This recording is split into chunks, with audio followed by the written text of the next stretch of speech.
sejam muito bem-vindas a mais uma Hora Criança Pix, um momento em que você descobre como as emoções influenciam diretamente no sono e na saúde do seu filho e principalmente as suas emoções. Eu sou Yara Azevedo, estou aqui representando todas as mamães e as suas dúvidas. E eu sou Glaucia Monteiro, terapeuta das práticas integrativas na infância. O tema de hoje é Mães muito preocupadas, refluxo na área. Tia Glaucia, o refluxo ele está entre as 3 queixas mais recorrentes que a gente recebe nas redes sociais. E ele geralmente é associado aos bebês. Por que o refluxo ele é tão recorrente nessa faixa etária? Bom, o refluxo, né, ele está presente nos bebês desde que nasce até mais ou menos os 3, 4 meses de idade. E ele se dá, né, referente ao anel muscular que separa o esôfago do estômago, que ainda está imaturo, tá? Então, o alimento que deveria fazer o seu percurso normal, né, ele acaba voltando, porque esse anel ainda não tem aquele movimento normal, né, de abrir e fechar. Então, ele causa o refluxo gastroesofágico, que é normal nesse período, tá, da infância. Ele só começa a ser preocupante após esse período, quando tem associado também os episódios de vômito, né, após as mamadas, muito choro, tá, e tem que procurar um especialista mesmo. Entendi. E essa é uma explicação fisiológica do refluxo, correto? Essa é uma explicação fisiológica do refluxo na visão ocidental, tá? Tá. E Na visão agora, vamos oriental são outros fatores. para o que a gente traz aqui que é diferente, né? Essa visão que a maioria das mães ainda não tem de como as doenças ou os problemas, sintomas físicos, eles podem surgir a partir de outras questões que não são as questões que a gente já conhece, que são as questões fisiológicas. Então, com relação ao refluxo, a gente também tem essa interpretação da medicina tradicional chinesa e a gente pode associar outros fatores que até então as mamães não sabem e que pode ser uma oportunidade para elas passarem a enxergar o refluxo de uma outra forma e tomar outros tipos de atitude que não só aquelas ligadas à parte fisiológica, correto? Correto. Tem os fatores físicos, né, que pode ser tanto da mãe quanto da criança, né? A criança já nasce com esse anel que separa o esôfago do estômago imaturo. Tem os fatores emocionais dos pais, tá? Relacionados aos pais, que afeta diretamente a criança, né? Porque a criança pequenininha ela não expõe ainda suas emoções. Então, o contato com os pais que têm uma emoção abalada afeta a saúde da criança diretamente. E os fatores psíquicos também, né? Que é mais pelo estilo de vida que a pessoa leva, são os excessos, tá? Os excessos de trabalho, o excesso de exercício físico, a má alimentação, que é muito importante também, tá? Que é um dos fatores assim primordiais que também afeta a criança, porque querendo ou não, né, o alimento passa pelo leite materno, tá? A mente muito acelerada, tá? Causa também uma questão psíquica decorrente do que a pessoa escolhe para a vida dela. E aí, trazendo para o mundo da medicina tradicional chinesa, quais são as emoções e os órgãos que estão por trás do refluxo? Na medicina tradicional chinesa, a gente associa o refluxo ao estômago, tá? Ao estômago, que é o acoplado do baço pâncreas, que é aquele órgão que está presente para a vida toda na nossa digestão, tá? Ele trabalha muito desde a infância até a fase adulta. Então, o estômago, ele está diretamente relacionado ao refluxo. E a emoção? Vamos falar de emoção.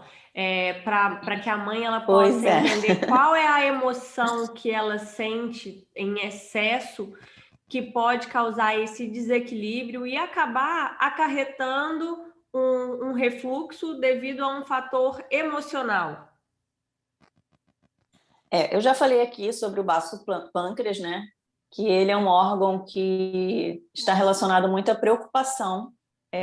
Então, hoje eu vou falar do baço pâncreas, que ele está relacionado à emoção inconsciente, tá? Aquela preocupação inconsciente que a pessoa sente já meio que crônica, né? Que ela não quer pensar naquilo, mas a cabeça dela fica martelando, tá? Essa é a preocupação inconsciente.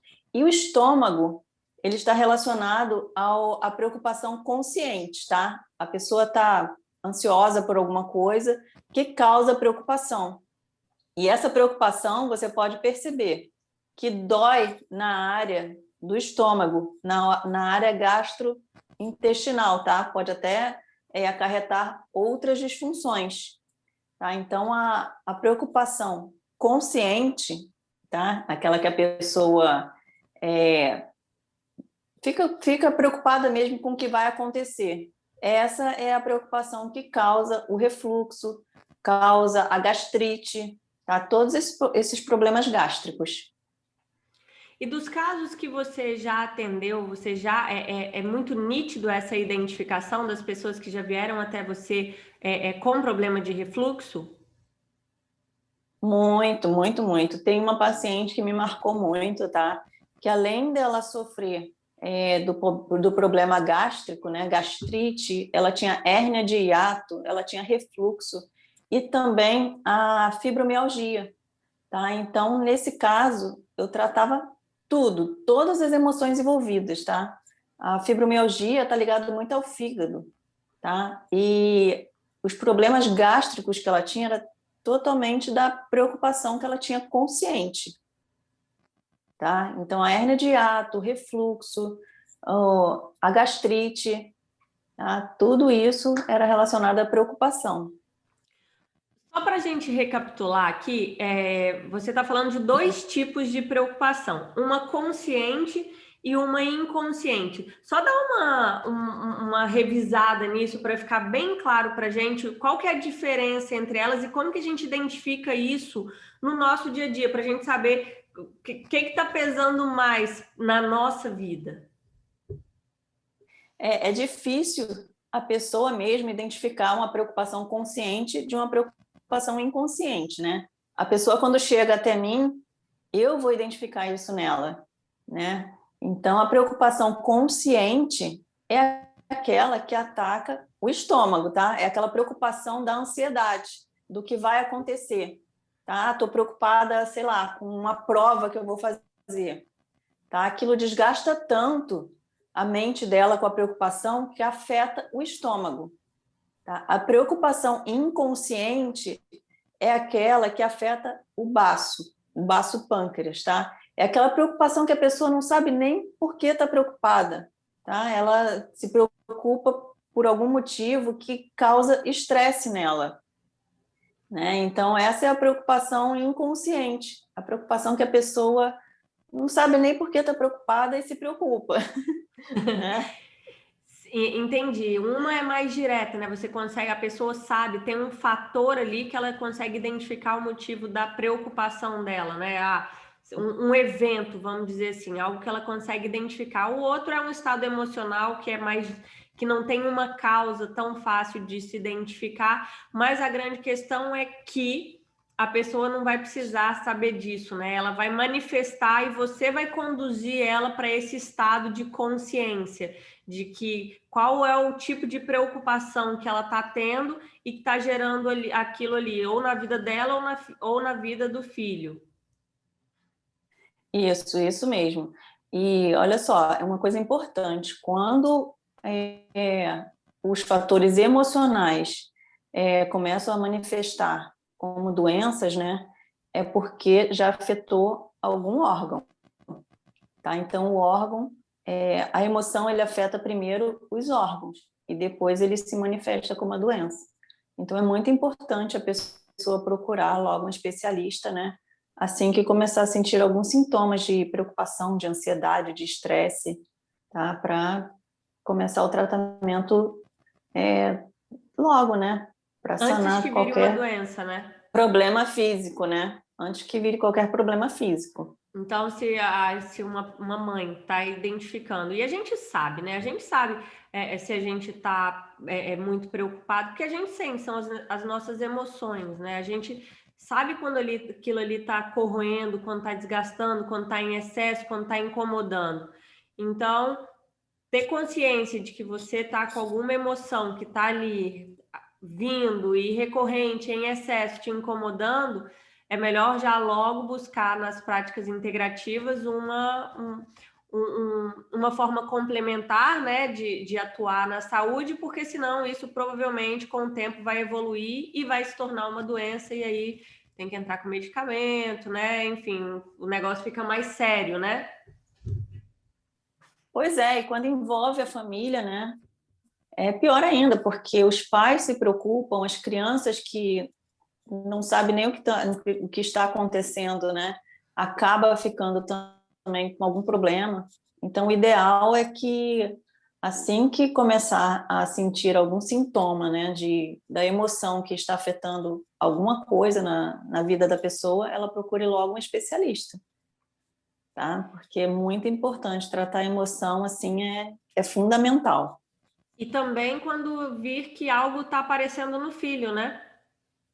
Se o filho está Principalmente, né? apresentando refluxo, óbvio que pode ter a parte do fisiológica, que é natural, mas pode ser um sinal de alerta também para ela poder analisar como é que anda a preocupação dela, né? Porque isso vai influenciar diretamente, quer ela queira ou não, vai influenciar diretamente na saúde da criança e vai intensificar esse quadro, né? Qualquer emoção, tanto as boas quanto as ruins, afetam as crianças, tá? Então é importante, muito importante ficar de olho aí nas emoções e porque passa para a criança. De E uma na forma ou de prática, outra, a criança vai absorver. quando chega uma criança para você e a mãe vai e fala assim, tia Glauce, meu bebê tá com refluxo. Como que é o procedimento? Como é que você conduz esse caso? Essa é a parte que eu gosto, né? A parte da conversa, que é a parte da anamnese. Quando eu começo a fazer a anamnese, geralmente a mãe não expõe tudo o que ela sente, né? Então, numa conversa assim mais descontraída, eu vou buscando e vou anotando o que ela vai me falando. E daí é que eu tiro a questão que está afetando a criança. Tá? Muitas vezes a mãe não associa, né? Mas a gente que trabalha com as práticas integrativas, com a acupuntura e com a medicina chinesa, a gente sabe identificar. Tá? E nesse caso, a gente trata a criança, claro, né? E se a mãe tiver algum sintoma do refluxo ou qualquer outro problema gástrico, a gente trata junto. Se não, a gente só indica, né, um floral para tratar as emoções dela. E, em Sim. paralelo, trata a criança, o refluxo da criança. E ela sai da consulta sabendo qual é a emoção dela que está causando aquilo na criança, certo? Que está por trás desse quadro, para que ela possa entender e também agir sobre isso, né? Isso eu dou um diagnóstico sindrômico, né, das síndromes que estão afetando ela e o bebê. Tá? Então, ela já sabe, assim, ó, é emoção tal, tá? Você tem que fazer assim, assim, assado, tá? Se preocupar menos, tá? Tem que seguir também uma regrinha, porque não adianta ela só vir ao consultório, né? Ela também tem um trabalho de casa, tá? Eu também passo para a pessoa que vem aqui um trabalhinho que ela vai ter que fazer em casa, porque eu ajudo, mas ela também tem que se ajudar, né? Sim, sim. Você dá o caminho, né? Mas se ela não seguir, não adianta. Pois é, isso mesmo. E na prática, como é que você usa as práticas integrativas para poder tratar as crianças com refluxo? Bom, as crianças, elas têm uma resposta muito rápido, né? Então, assim, eu usando praticamente 2 práticas já é suficiente, tá? Eu uso acupuntura, tá? Pode ser acupressão ou que é só pressionar alguns pontos no corpinho da criança, e pode ser também com agulhas, agulha fininha, né? Uma agulha bem pequenininha chamada agulha Ting. A agulha não fica no corpo da criança, eu só insiro e retiro no ponto, são poucos pontos, a criança nem sente. Quem sente mais é a mãe, né? Também tem os florais de Bach, tá? Que a gente não administra na criança, mas pode indicar para colocar num banho ou colocar na pele, né? No punho, né? Passar diretamente na área gástrica, tá? Isso já Tem é a terapia. aromaterapia. Não, os florais de Bach também dá para a gente fazer assim, Ah, é? Que na criança, legal! tá? O Na floral, criança ao invés dá. de tomar, pode passar? Sim, na criancinha, no bebê, sim, Que tá? legal. Aí você vai Tem identificar pela idade do bebê, é isso? aí eu vou ver a melhor forma. A terapêutica eu traço, né? De acordo com a criança, de acordo com a mãe, tá? Tem a aromaterapia também, que a gente faz a diluição, né? Em um óleo carreador ou no banho, e que faz a parte da emoção, que trata a emoção que está relacionada ao refluxo, tá? Tem também a cromoterapia que a gente pode fazer aqui, tá? Tem várias formas, tá? E o mais interessante, que eu gosto muito de fazer nesse caso, é a auriculoterapia, que o resultado é assim quase que imediato, tá? Eu coloco alguns cristalzinhos, tá? Na criança pequenininha, uns 3 ou 4 já é o suficiente para sanar o desconforto do refluxo, tá? Então, assim, eu coloco na orelhinha, a mãe vai lá, aperta muito levemente, porque um bebezinho de 3, 4 meses, né, tem a cartilagem sensível ainda, tá? Então, só é apertar os pontinhos que faz a conexão do cérebro com o órgão em deficiência, e assim, o resultado é maravilhoso, quase que imediato. Que legal. E aí, vamos agora, assim, para uma mãe que está assistindo a gente e está com um problema de refluxo nesse momento, aquela parte que eu mais gosto de perguntar nas nossas lives. Tem alguma dica prática?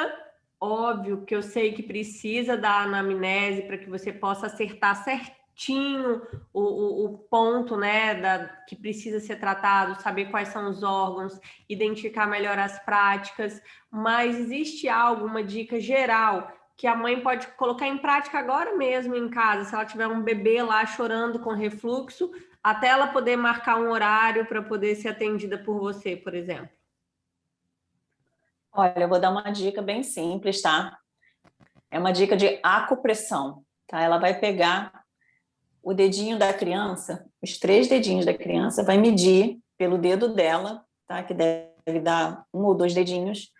Vai medir aqui no punho, dessa linha aqui do punho, de flexão do punho, mede 3 dedinhos da criança e no meio aqui do tendão vai fazer movimentos circulares, leves, tá? De 2 a 3 minutos. Tá? Esse ponto aqui é um ponto chamado pericárdio 6. Tá? Ele é ótimo para qualquer tipo de emoção, tá? Inclusive os problemas gástricos. E tem Vai, diferença se é na mão vai, direita ou esquerda da criança ou pode ser qualquer uma? não, ela vai fazer nas 2 mãos, nos 2 punhos, tá? Ah, tá. De um lado e de outro. Tá? E uma outra dica aqui, bônus, né, de aromaterapia. Tá? Eu vou indicar o óleo essencial de lavanda, uma gotinha em uma colher de sopa de óleo carreador, que é o óleo vegetal, de semente de uva, de semente de girassol, o que ela tiver em casa, mistura uma gotinha do óleo de lavanda e faz uma massagem leve, Na tá? Para barriguinha. aliviar, vai ajudar no refluxo e também vai ajudar a criança a dormir melhor. Aê, adorei. Acho que as mães vão adorar essas dicas também, porque são dicas fáceis e elas podem colocar em prática agora mesmo, né? Só A primeira dica não precisa de nada, a segunda ela vai ter que providenciar um óleo, o óleo essencial, mas também é só comprar e fazer. O óleo essencial de lavanda toda mãe tem que ter, né? Porque ajuda muito a dormir, a criança a dormir melhor, né? Então, colocando lá num difusor, né, elétrico, umas gotinhas na água e deixa lá no difusor, é maravilhoso para a criança dormir. Ai, que ótimo. Tia Glauce, muito obrigada pela nossa live, pela nossa conversa e até a próxima. Tchau, tchau. Tchau, tchau.